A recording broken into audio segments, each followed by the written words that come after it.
안녕하세요 우리님 여러분, 우리 모두 합격합시다.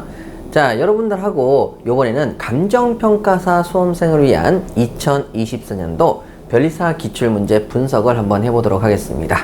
자, 2024년도 변리사 기출문제를 감정평가사 수험생을 위해서 하다 보니까 이번 동영상은 민법 총칙과 물권법만 담겨 있을 사항입니다. 자, 그러면 여기 나와 있는 2024년도 기출문제를 분석을 한 문제당 꼭꼭 하기 전에, 자, 우리 먼저 전체적인 큰 틀에서 이번 24년도 변리사 기출문제에 대한 평을 한번 해보도록 하죠. 2024년도 변리사 기출문제는 매우 좋습니다. 아주 바람직한 방향으로 흘러갔고요. 기존의 변리사 문제가 우왕좌왕 정신을 못 차리고 있다면 이제 방향성을 좀 잡았다라고 보여지는 게 맞을 것 같은 그런 내용입니다. 그러면 어떤 점이 달라졌냐면, 변리사 시험 문제가 지나치게 판례 위주로 지엽적인 내용으로 가지 않고 기본적인 개념을 충실히 물어보는 문제로 바뀌었다. 그래서 기본적인 개념이 얼마나 중요한지를 본격적으로 알려주는 문제로 바뀌었기 때문에, 사실상 감정평가사 시험을 위해서 우리가 공부해 왔다면 그 문제를 보는 순간에 야, 이건 우리가 다 맞출 수 있겠는데? 라는 생각이 들 정도로 아주 문제가 괜찮았습니다. 그리고 두 번째는, 그러면 기존의 문제를 어떻게 해서 중요한 개념을 접근을 할 텐데 변별력이라는 부분도 생각을 해야 되지 않습니까? 그래서 변별력이라고 하는 부분에 대해서 굉장히 신경을 썼는데, 기존의 단순하게 이론적 정리를 사례를 풀어서 변형을 시킴으로써 이 사례가 과연 어떤 논점을 물어보고 있는지에 대한 접근으로 변별력을 높이는데 최선을 다했다. 아주 문제가 좋았습니다. 그래서 변리사 시험 문제는 앞으로 이런 스타일로 계속 진행이 될 거라고 생각이 되고요. 그 다음에 여기서 굉장히 중요한 점은 조문을 이제는 경시하지 않는다.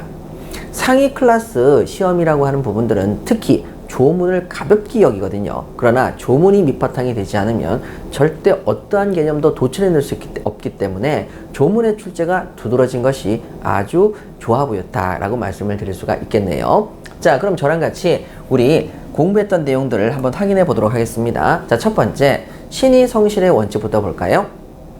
신의 성실의 원칙에서 2번과 3번과 4번은 우리가 최종 정리 때 요즘 트렌드 문제이기 때문에 반드시 기억해야 된다는 문제 3가지가 나왔죠? 그렇기 때문에 여기 우리가 최종 정리 강의를 들으셨으면 이 문제는 그냥 거저 맞추는 문제고요. 그 다음에 4번, 신의칙 위반은 법원의 직권조사 사항이다. 자, 늘 항상 우리 시험에 나왔던 거죠. 그러면 1번이 남았는데 1번이 옳지 않은 것입니다. 자, 옳지 않은 것은 그 앞에다가 빨간색으로 표시를 해놨습니다. 그런데 4번의 경우를 여러분들하고 다시 한번 살펴보도록 할게요. 자, 4번입니다. 보시게 되면 사적 자치의 영역을 넘어서 공공질서를 위해서 공익적 요구를 선행해야 됩니다. 자, 그럼 공익을 위해서 합법적인 내용으로 접근을 해가지고 그 내용을 반드시 지켜야 되는 것이죠. 그래서 공익적 요구를 선행시키려면 모든 사람에게 똑같이 법이 적용돼야 되니까 합법성의 원칙이라는 단어가 반드시 들어갈 수밖에 없습니다. 그런데 자, 우리가 신의칙을 언제 쓴다 그랬죠? 법적인 논리를 최대한 적용해 놓고 좀 찝찝할 때 신의칙을 쓰는데, 자, 모든 사람에게 똑같이 합법성을 가지고 모든 사람에게 똑같이 사안을 만들었는데 개인의 아주 특수한 사정이 있더라는 거죠. 그래서 좀 찝찝한 결과가 나왔을 때는 어떻게 하느냐? 그 합법성의 원칙을 뭐예요? 희생합니다. 그래서 희생해서라도 개인의 구체적인 신뢰보호를 필요성이 인정된다. 이런 아주 예외적인 경우에 한해서만 신의칙이 적용된다고 그랬죠. 그래서 예외적으로 적용된다. 이렇게 우리가 정리했었던 내용입니다. 자, 그럼 1번을 한번 볼게요. 자, 1번에 보시게 되면, 자, 여기서 채권자가 주채무자의 신용상태를 조사해서 고지할 취득상 의무를 부담하느냐. 여러분, 채권자는 그런 의무가 있어요, 없어요? 없어요. 왜 그걸 하겠어요? 할 필요가 없어요. 그래서 채권자는 그런 의무가 없습니다. 원칙, 그런 의무는 없다. 맞아요. 원칙, 그런 의무는 없습니다. 하지만 우리 감정평가사 수험생이 공부하지 않는 보증계약이라고 하는 게 있습니다. 보증계약에서는 민법에 특별 규정이 있어요. 뭐라고 하냐면, 보증계약을 체결할 때에는, 자, 채권자는 보증인에게 이런 것들을 고지해야 될 의무가 있다라고 합니다. 보증계약에서는 고지 의무가 있어요. 예외적으로 고지 의무가 있습니다. 자, 이렇게 정리하시면 돼요. 그러면 이제 여기서 이거 보면 되죠. 자, 물상 보증인은 보증계약을 체결합니까? 담보로 설정하는 담보계약만 합니까? 담보계약만 하는 거지 보증계약을 하지는 않습니다. 그래서 물상보증에는 보증계약을 한다 안 한다? 안 한다. 자, 보증계약을 안 하기 때문에 다시 뭘로 돌아간다? 원칙으로 돌아간다. 원칙상 이런 고지 의무가 있다 없다? 없다. 이렇게 정리하시면 되시겠습니다. 자, 되셨고요. 자, 다음으로 우리 2번 문제 가보도록 할게요. 자, 2번입니다. 2번 문제 보시게 되면 첫 번째 보이는 단어가 비법인 사단입니다. 자, 우리가 굉장히 중요하다고 얘기했던 두 가지가 섞여 있습니다. 자, 요게 응용된 버전입니다. 그러면 자, 어떤 부분이 섞여 있냐면 첫 번째 보시게 되면 포괄적 의무가 있습니다. 포괄적 의무. 그래서 기업과 리을은 포괄적 수임을 해줄 수 있느냐? 그럼 포괄적 수임은 됐어요, 안 됐어요? 안 됐죠. 만약 포괄적 수임을 했다 하더라도 그것이 법인에게 효력을 미치진 않는다. 그것이 법인이든 비법인이든 똑같다라는 얘기고, 그 다음에 니은과 디귿을 보시게 되면 이건 불법행위 책임입니다. 자, 그러면 기존의 시험 문제는 자, 뒤죽박죽 섞여서 나온 사례는 별로 없었는데 불법행위면 불법행위만 나왔는데 지금은 두 가지가 섞였다. 자, 이런 식으로 변별력을 높이려고 했다. 자, 2번 보시죠. 유일한 이사인 대표이사 갑이 대표자로서 모든 권한을 을에게 포괄적으로 위임합니다. 자, 이사 갑은 과연 을에게 포괄적으로 권한을 위임할 수 있느냐? 위임할 수 없지만 만약 위임했으면 그 경우에 법인은 책임을 지지 않는다. 비법인 사단 A는 책임을 지지 않지요. 자, 이렇게 논점이 하나 있고요. 그 다음에 을이 실질적으로 A의 대표자다. 자, 여러분 실질적으로 A의 대표자다. 뭐라고 봐야 되겠죠? 사실상의 대표다. 사실상의 대표다. 자, 이렇게 계속적으로 단어를 여러분 약간 틀어서 여러분들에게 헷갈림을 주는 거죠. 자, 그러면 기억하시죠? 을이 포괄적 수임으로서 행한 대행행위 효력은 A에게 미치냐 안 미치냐? 당연히 미치지 않습니다. 당연히 안 미치겠죠? X. 자, 그 다음에 리을 갈게요. 자, 갑이 을에게 대표자로서 권한을 포괄적으로 위임하고 직무를 전혀 집행하지 않았다. 그러면 이사의 선관주의 의무의 위반이냐? 아, 당연히 위반이겠죠. 자, 이렇게 해서 정리를 하시고, 그 다음에 니은하고 디귿 갈게요. 불법행위입니다. 을이 사무집행과 관련한 불법행위로 병에게 손해를 입혔습니다. 자, 그랬을 때 법인의 불법행위 책임이 성립하느냐라고 물었습니다. 그럼 원래 대표기관은 5명이죠. 이사, 임시이사, 직무대행자, 그 다음에 특별대리인, 청산인. 하지만 불법행위 손해배상만큼은 한 명이 더 들어간다, 안 들어간다? 들어간다. 누구요? 사실상의 대표요. 그래서 손해배상을 청구할 수 있냐? 예, 청구할 수가 있죠. 자, 그럼 디귿 가도록 할게요. 을이 자신의 사익을 도모하기 위해서 A의 사무를 처리하다가 정에게 손해를 입혔을 때 직무 관련성이 부정되느냐라는 거죠. 자, 직무 관련성은 외형상 직무 관련성이면 되죠. 사익을 도모한다. 그렇다 하더라도 외형상 직무 관련성만 있으면 불법행위 성립합니다. 그래서 외형상 직무 관련성이 없는데요. A의 사무를 처리하다가 자, 외형상 직무 관련성을 갖췄다 안 갖췄다? 갖췄다. 그래서 직무 관련성이 부정된다? 아니다. 직무관련성 인정이 되겠습니다. 이렇게 체크하시면 되겠죠? 자, 다음 우리 3번 문제 가보도록 하겠습니다. 자, 3번 문제에서 우린 디귿 문제를 절대 풀어서는 안 됩니다. 그래서 디귿 문제는 자, 이렇게 X 치시고, 자, 이렇게 X 치시고, 자, 그 다음에 자, 위에 3번 문제 갈게요. 의사무능력자 갑입니다. 자기 소유 X 건물에 을 은행 앞으로 저당권을 설정해 줬습니다. 그럼 저당권을 설정해 주는 행위가 의사무능력으로서 무효 하나가 있고요. 그 다음에 금원을 대출받아서 이를 병에게 대여해 줍니다. 자, 의사무능력 상태에서 마찬가지로 대여를 해줬으니까 이것도 무효 이렇게 되는 거죠. 그럼 양쪽 다 무효겠네요. 자, 그러면 기업과 니은 보시죠. 기업. 갑이 자신의 의사무능력을 이유로 을과 체결한 저당권 설정 계약의 무효를 주장하는 것은 신의 측에 반하느냐라고 물었습니다. 자, 우리가 공부했던 무효의 4원칙 가장 기본적인 개념이 나왔죠. 무효는 누구나 주장할 수 있다. 근데 갑은 누굽니까? 귀책 쌓여있는 사람이죠. 의사무능력자로 계약을 체결했으니까 귀책 쌓여있는 사람도 무효를 주장할 수 있다 없다? 있다. 이건 신의 측에 반한다 반하지 않는다? 반하지 않습니다. 그래서 반하지 않으니까 X. 자, 되셨죠? 그 다음에 니은입니다. 의사무능력인 갑은 제한능력과 똑같이 선의하기를 불문하고 현존 이익에 한해서 반환할 의무를 부담한다. 맞습니다. 자, 다 공부하셨던 내용이 되겠죠. 자, 그래서 무효는 귀책 쌓이는 사람을 비롯해서 누구나 주장할 수 있다. 자, 체크 한번 해보시죠. 가장 기본적인 개념을 무효의 4원칙을 물어본 원칙을 물어본 내용이 되겠습니다. 자, 그럼 4번 문제 가보도록 할게요. 주물과 종물입니다. 여기 나와 있는 5번이 정답인데 요거는 우리 감정평가사 수험생에게 절대 봐서는 안 되는 내용이기 때문에 X 치시고, 자, 1번부터 갈까요? 독립한 물건입니다. 부동산의 종물이 될 수 없냐? 여러분, 독립한 물건은 동산, 부동산 모두 종물이 될 수 있죠. 틀렸네요.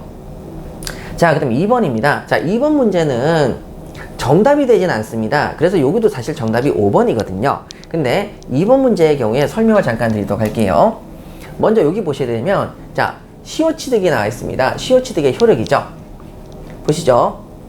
자, 여기 나와 있는 이 부동산이 이렇게, 자, 한옥집이 하나 있습니다. 그리고 그 옆에 창고가 있습니다. 만약에 제가 이쪽 한옥집만 점유를 20년을 합니다. 창고는 점유를 안 했어요. 자, 그러면 점유를 20년간 하면 그 다음에 평온하고 공연하게 하게 되면 시효취득이 될 겁니다. 공연하게. 자, 그러면 여러분, 주물의 점유로 인한 시효취득의 효력입니다. 자, 한옥집을 20년간 점유해서 공연하게 했습니다. 그러면 이때 시효취득은 주물만 할까요? 창고도 같이 할까요? 라고 물어본 겁니다. 여러분, 여기서 보셔야 될 것이 점유라는 것은 사실적인 지배입니다. 사실적 지배는 어디에만 일어났죠?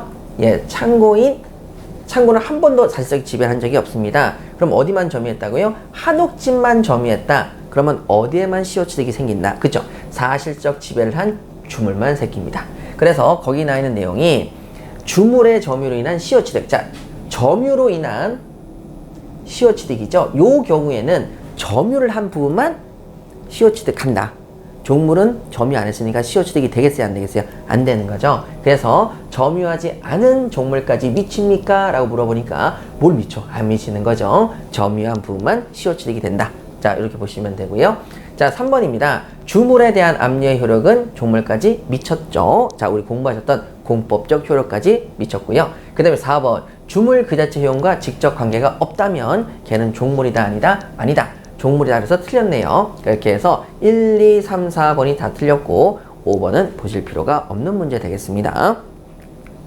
자, 다음으로 이제 5번 가보도록 하죠. 자, 5번 가시게 되면, 자, 여기도 지금 보실 만한 내용이 있고 보실 필요가 없는 내용이 있는데, 여기 나와 있는 2번과 니은과 디귿은 보실 필요가 감정평가사 수험생들에겐 없습니다.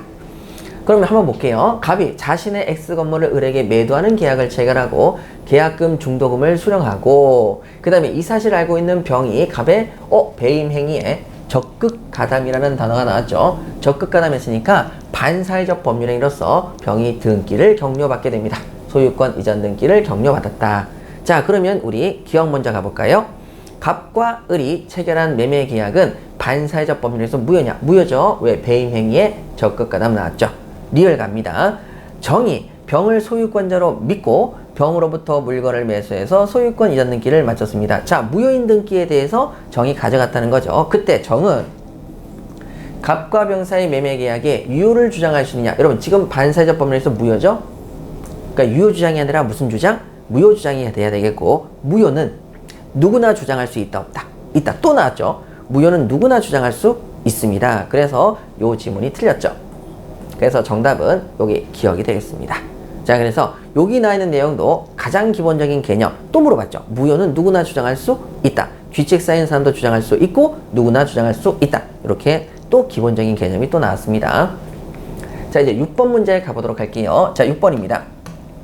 6번 문제 보시게 되면 사실은 이번 시험 문제는 우리 감정평가사 수험생에게는 그렇게 영향을 미치지 않는, 보실 필요가 없는 문제가 되겠고요. 그럼 나머지 문제 보도록 할게요. 1번. 자, 제3자가 피의자를 강박했습니다. 제3자의 강박이죠. 제3자 강박일 때에는 언제 취소할 수 있죠? 상대방이 알았거나 알 수 있었을 경우에 한해서. 그래서 알았거나 알 수 있었을 경우에 한해서 취소할 수 있다. 자, 되셨습니다. 자, 그 다음에 3번 지문 보시죠. 통정 허위 표시로 매매 계약이 체결됐습니다. 자, 통정 허위 표시로 매매 계약이 체결됐다. 이러면 유효입니까? 무효입니까? 무효죠. 자, 무효인 매매 계약인데, 자, 무효일 때에는 뭐가 나온다 그랬죠? 부당 이득 반환 청구, 등기 말소. 이런 것들이 나오는데, 자, 여러분, 거기 지문을 가만히 보니까 매도인이 그 계약상의 채무를 이행하지 않더라도 매수인은 매도인에게, 자, 이거 나왔죠. 채무 불이행으로 인한 손해배상을 청구할 수 있냐고 물었습니다. 여러분 채무불이행 손해배상은 언제 나오죠? 유효일 때 나오죠. 자, 그래서 우리가 확정적 유효 공부하실 때, 자, 확정적 유효는 뭐가 생긴다? 채권자와 채무자. 채권자는 채무자에게 이행을 청구할 수 있고, 이행을 청구했는데 그래도 이행 안 한다. 채무불이행의 손해배상을 청구할 수 있고, 그래도 이행 안 한다. 그럼 에이, 난 너랑 안 해. 하면서 계약을 해지할 수 있다라고 해서 전부 다 유효에서 나온 내용이죠. 그러면 통정의 표시 계약이 무효일 때 채무불이행에 대한 손해배상은 나올 수가 있겠어요? 없겠어요? 없습니다. 그래서 청구할 수 없다. 자, 가장 기본적인 개념을 또 물어본 문제가 시험에 나왔죠. 자, 그 다음에 4번입니다. 경과실로 인한 착오로 인해서 의사표시를 한 자가 착오를 이유로 의사표시를 취소했습니다. 자, 착오를 이유로 의사표시를 취소하면 손해배상을 청구할 수 있다, 없다? 없다. 이렇게 해서 우리 공부하셨던 내용이고, 자, 5번. 표의자의 착오를 알고 이용했다. 상대방이 그것을 이용했으니까 더 나쁘다. 그때 착오 취소를 할 수 있다. 우리가 전부 다 정리하셨던 내용이죠. 자, 이렇게 정리하시면 되겠고요. 자, 7번입니다. 자, 7번 의사표시 효력이죠. 1번 보시죠. 1번에 보시게 되면, 자, 상대방 있는 의사표시는 원칙적으로 상대방에게 도달해야 효력이 생긴다. 그죠? 도달해야 효력이 생긴다. 뭐 다 아시는 내용이고, 그 다음에 2번. 의사표시를 발송하는 뭐 했어요? 사망하거나 제한능력자가 되어도 의사표시 효력에는 영향을 미치지 않는다. 자, 그 다음 3번 지문을 보니까 생소하죠? 자, 생소합니다. 아닙니다. 생소하지 않습니다. 자, 우리가 공부하셨던 내용은 뭐였죠? 미성년자는 의사표시를 수령할 수 있는 수령 능력자다, 수령 무능력자다, 수령 무능력자입니다.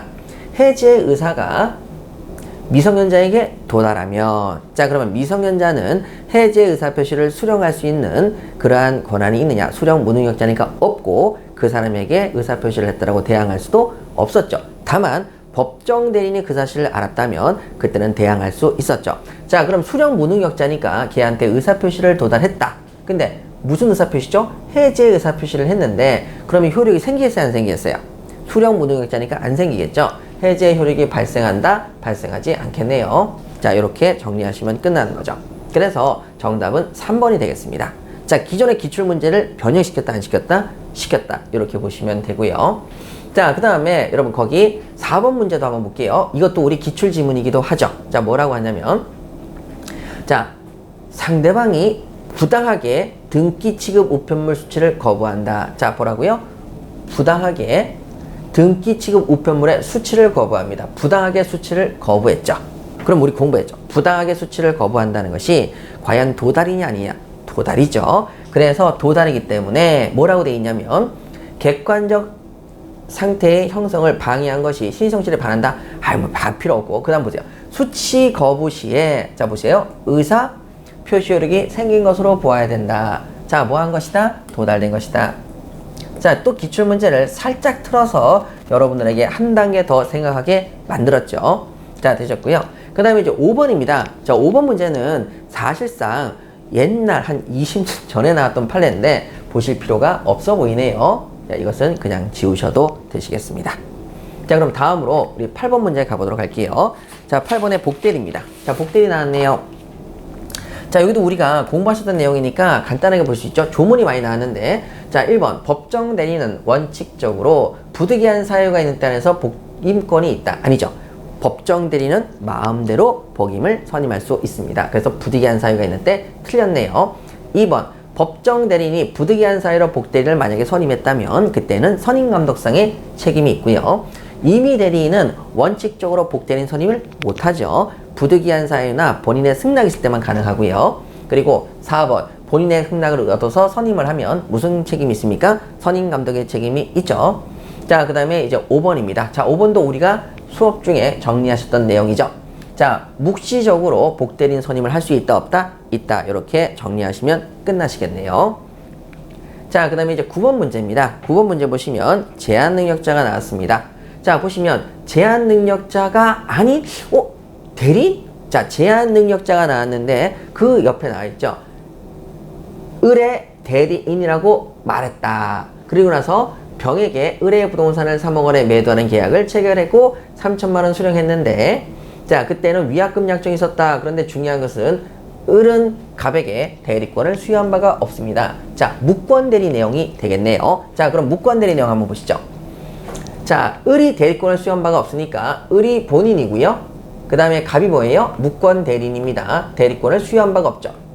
그런데 얘는 지금 제한능력자입니까? 아닙니까? 제한능력자가 아니니까 얘는 무권대로 책임을 져야 될 것이고요. 그 다음에 이것을 병한테 매도를 하고 3억 원에 매도를 하고 3천만 원을 갑이 수령을 합니다. 3천 수령. 자, 이렇게 됐었죠. 그리고 자, 쌍방이 계약을 불이행하는 경우에 계약금을 손해배상액으로 한다라는 약정까지 되어 있습니다. 자, 쌍방이 계약을 불이행하는 경우 계약금을 손해배상으로 한다. 위약금 약정이 있었네요. 자, 그럼 저랑 같이 문제를 한번 풀어보시죠. 을이 위 계약을 적법하게 추인합니다. 자, 을이 뭐예요? 본인이 추인을 했어요. 그러면 병은 갑을 상대로는 책임을 물을 수 있습니까? 없습니까? 없습니다. 누구만이 책임을 진다고 그랬죠? 추인을 했기 때문에 갑만이 책임하니까 여기는 물을 수 없습니다. 자, 됐고요. 그 다음에 2번 을이 갑에게 추인의 의사표시를 했습니다. 야, 이것도 나왔죠? 추인의 의사표시를 무권 대리인에게 했을 때 상대방에게 도달하기 전까지, 즉 상대방이 알기 전까지는 얘는 뭘 할 수 있다? 철회할 수 있다. 병은 을의 추인 사실을 몰랐다면 계약인 때 안에서 선의인 때 계약을 철회할 수 있다. 그래서 몰랐기 때문에 몰랐다. 병은 몰랐다. 추인의 사실을 몰랐죠? 도달하지 못했다. 그래서 자, 상대방인 누가? 병이 뭐라고 했어요? 계약을 철회할 수 있다. 왜요? 선의이기 때문에 철회가 할 수 있는 거죠. 계약을. 자, 이렇게 해서 정리하시면 끝나는 거고.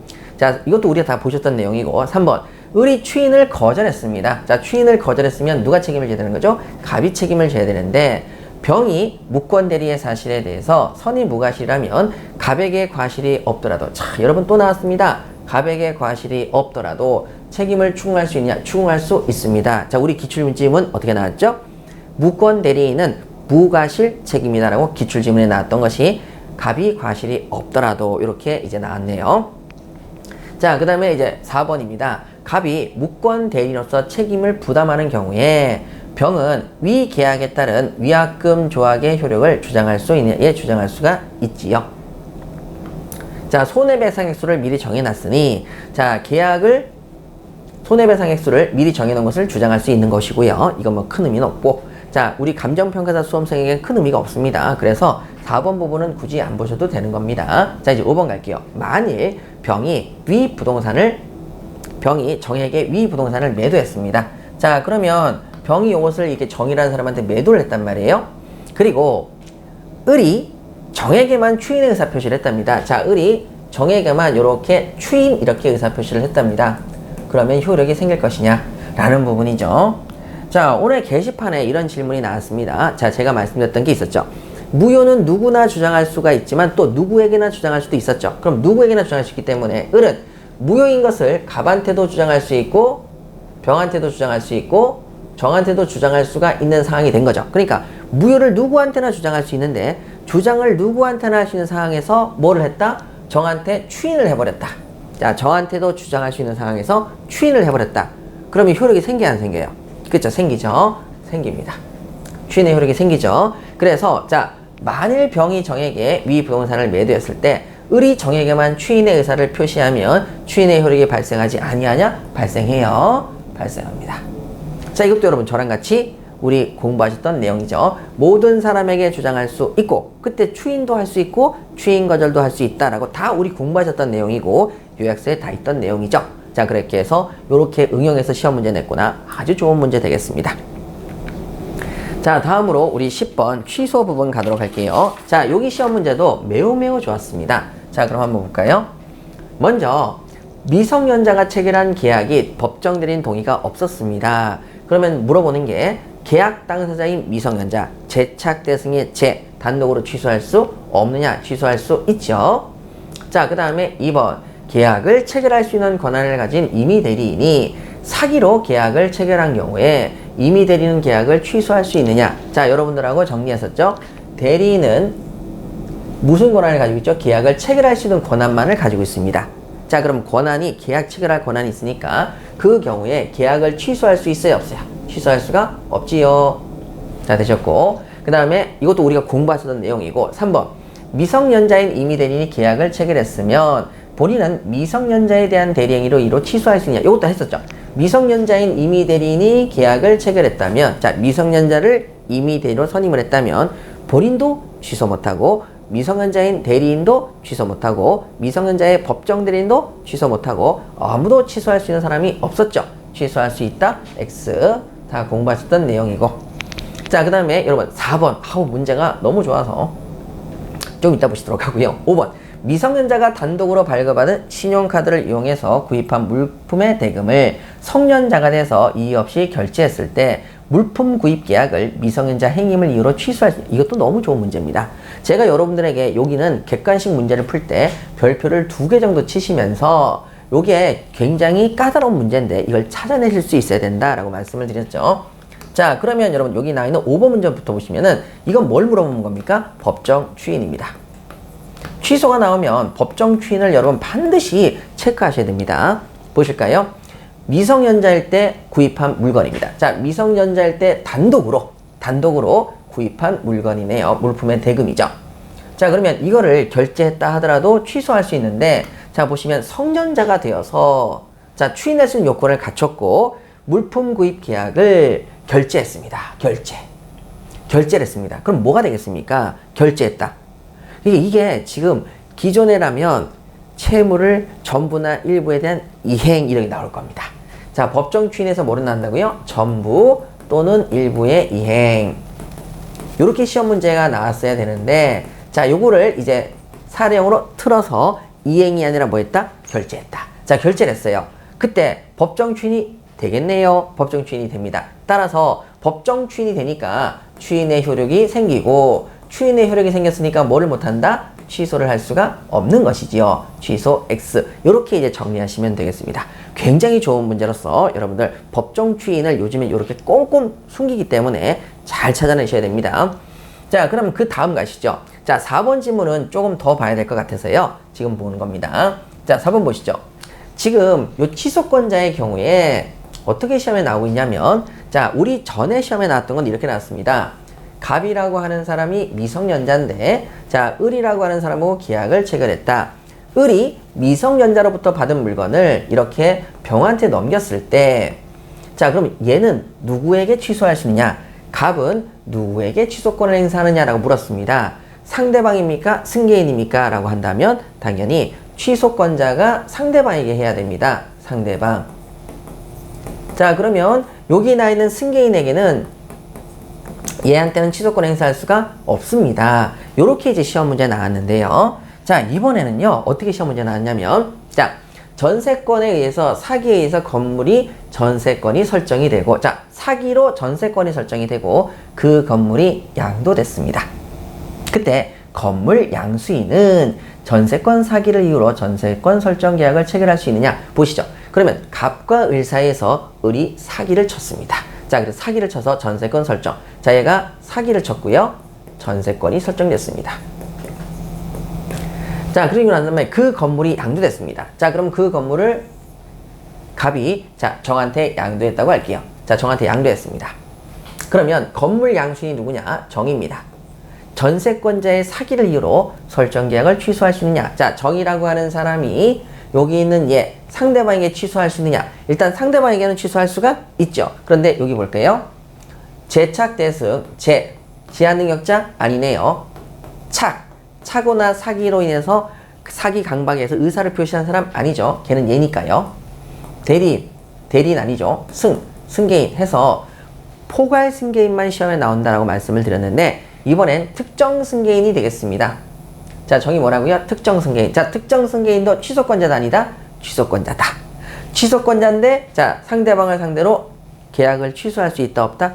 있다. 그래서 지금까지는 요 녹색이 시험에 나왔다면 드디어 이제 승계인 부분도 시험에 나오기 시작했네요. 자, 여기도 별표 2개 정도 치셔서 여러분들께서 대비해 주시면 되겠습니다. 결정 계약을 취소할 수 있다. 아주 문제들이 주옥 같은 문제들이 나왔네요. 자, 다음에 이제 11번입니다. 자, 11번 보시게 되면, 자, 부동산 거래 신고에서 토지거래 허가구역 내, 토지거래 허가구역 내 나왔습니다. 자, 이렇게 정리할까요? 토지거래 허가구역 내입니다. 그러면 먼저 여러분 절대 봐서는 안 되는 게 5번은 절대 보시면 안 됩니다. 이거는 제3자를 위한 계약이라는 부분하고 짬뽕돼서 섞였습니다. 그래서 이건 절대 보시면 안 됩니다. 이걸 보고 이거 왜 맞았지? 왜 틀렸지? 막 이렇게 과시면 안 돼요. 우리 감정평가사 수험생은 5번을 절대 보시면 안 됩니다. 자, 그럼 다음으로 갈게요. 자, 1번이죠. 자, 을이 갑을 상대로 허가가 나오는 것을 조건으로 해서 잔금과 상환으로 이전 등기를 해달라. 자, 소위청을 청구해달라는 것은 절대 허가받기 전에는 나올 수 있는 단어도 아니다? 아니다. 그래서 뭐한다? 틀렸다.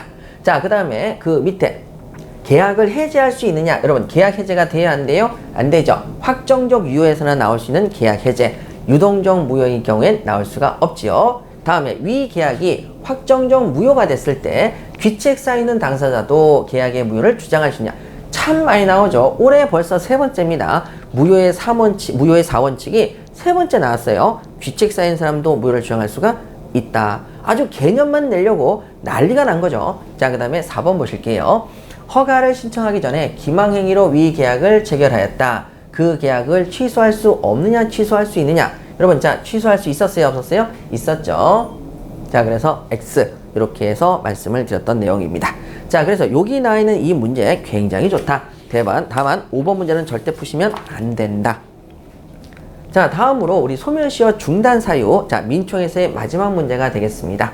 자, 여기 문제는 정말 별표를 치자면 10개 정도를 주고 싶을 정도로 아주 바람직한 형태의 문제다. 이 부분을 한번 정리 한번 해보도록 할게요. 다만 우리 감정평가사 수험생에게는 5번 문제는 절대 풀어서는 안 되는 문제가 되겠습니다. 자, 5번은 절대 풀지 마시고요. 자, 그럼 1번 문제부터 갈게요. 채권자가 채무자를 상대로 등기 우편으로 이행을 청구했을 때 법에서 정한 후속수단을 취하지 않으면 그 이행 청구만으로는 시효가 중단되지 않는다. 자, 여러분들하고 저랑 엄청나게 많이 했던 내용인데 보실게요. 채권자가 채무자에게 등기 우편으로 이행을 청구했다.